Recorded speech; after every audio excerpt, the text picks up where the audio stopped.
Hey guys, welcome to the first ever episode of Business Bites.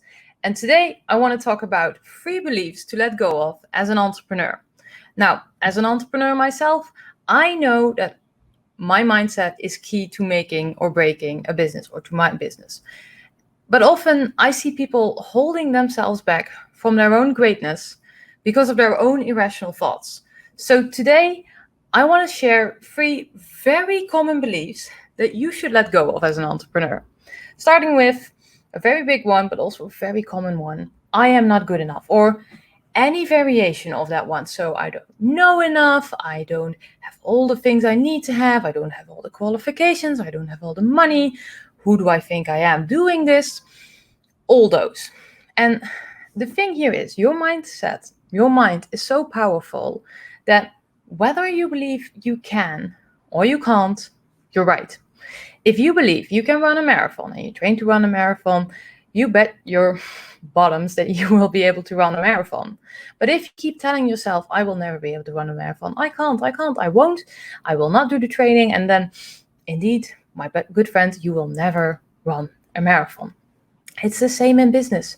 If you keep telling yourself, I'm not good enough in order to do this, then why would other people believe you if you don't even believe yourself? Instead, let's turn it around.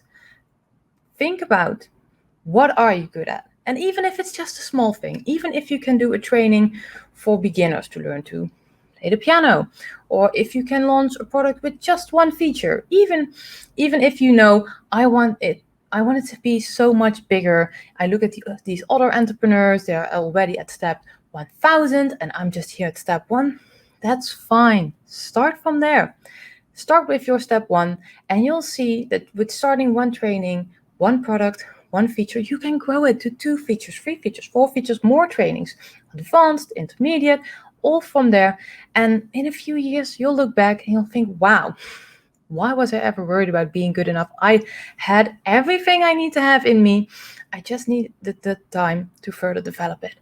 And what better way to do that while already running your business? Okay, let's go to the second one. I need to do everything by myself. Now, who here, when they grew up, so when they went to elementary school, high school, middle school, college, the whole stuff, who here had their teacher tell them, if you do this test, you have to do it alone, and if I see you looking at at your fellow classmates, I will fail you, because that's cheating. And before you say, no, that wasn't me, I had group work. Fine, I'll give you group work. Who here had group work, but if they did it together with other groups, were failed as well, because they were cheating and that was not the intention? Well, I don't know about you, but that was my education. And the typical thing is, what we learn in there is that we have to do it alone. When you're in your exam, you have to do it alone. When you're in your group and you're working on a challenging assignment, you have to do it with just those people. And even if those people aren't doing the work or they're not the right fit, you have to do it with that. Now, imagine that for a challenging assignment, the whole class would stick together.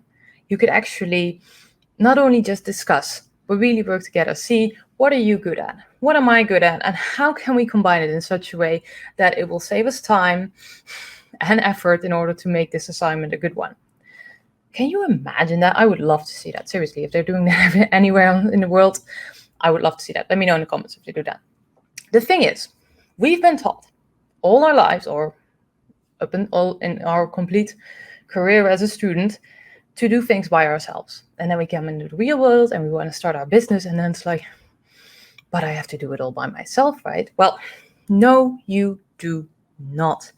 You don't need to be your complete, when you get started, you do need to be your complete company, but you don't have to know everything. You don't have to know all the ins and outs on marketing, sales, IT, website, branding, design, legal, HR, finances, the whole shebang. Look at what is it that you're good at. Focus on that and make sure that all the other aspects, they need attention. Don't get me wrong, they need to be there. You need to have legal structure and all that stuff. But talk with people. Ask for help from people.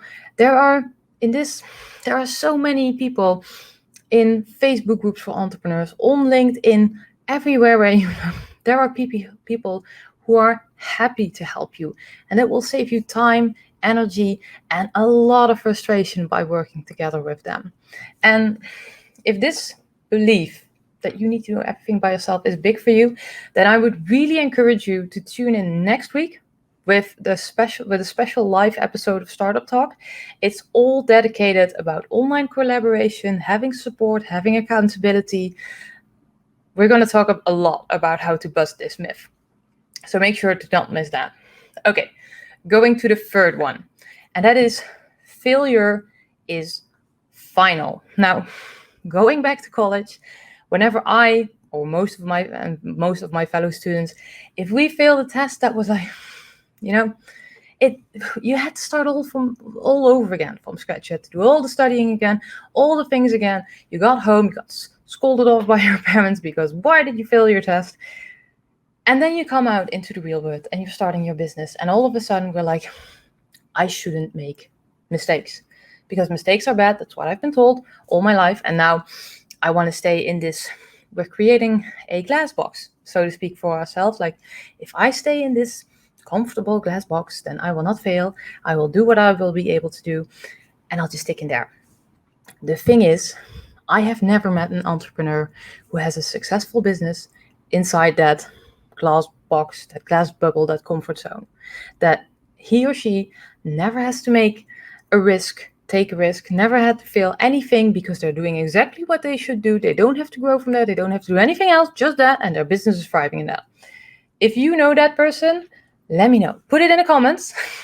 I would love to have that person on Startup Talk and just ask them, like, how? Because the thing is, in life, failing is learning. And every big entrepreneur, or any medium entrepreneur, or I can say any entrepreneur, they failed. They maybe some made big failures, some made small ones, but they all made mistakes. And you know what? That's fine.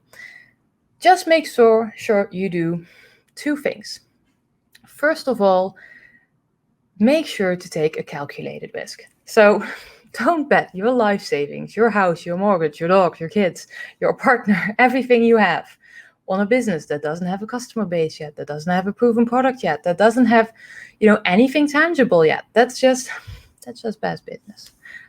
Make a calculated risk. And secondly, if something goes wrong, make a mental note for yourself, or actually write it down in your journal or in your online system or wherever. Make sure to write down for yourself, what did I learn and how will I prevent this in the future? Because then next time you get in this situation, you'll choose a different path, a better path. Maybe you'll fail again, maybe you'll make a mistake again, but then you learn again.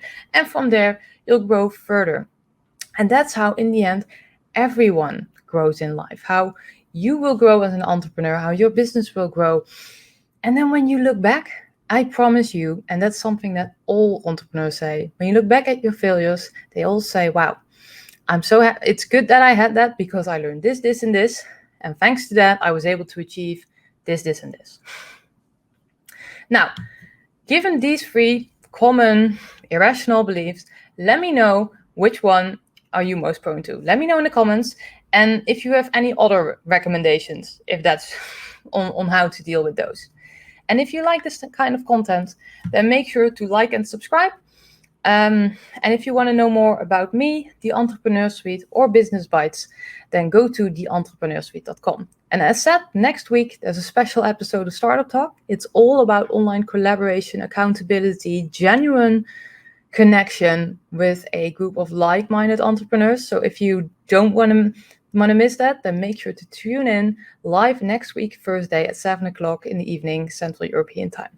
I hope to see you then. And if not, then I hope to see you in the next video. Bye, guys.